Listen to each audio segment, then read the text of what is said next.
तो देखो भाई है लोहिया पुल। एकरा के सब लोग कहेला लोहिया पुल।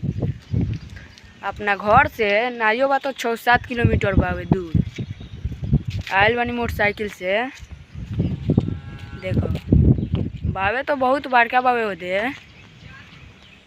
तो देखो भाई हम यही जा एगो ब्लॉग बनावत तनी हम। तो ये हमन अइलहन मोबाइल बनवा के। चलो तारा के दिखाओ तनी मोबाइल इनको।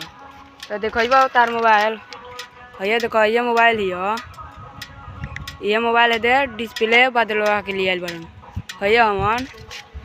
यो गई रहन रेवती है नया मोटरसाइकिल तो ले ले बड़न। दहेज में मिलल दिया का होता रहा भाग मर देला जा जौन बोल। देखो भाई अब तो वीडियो बना लेनी सो।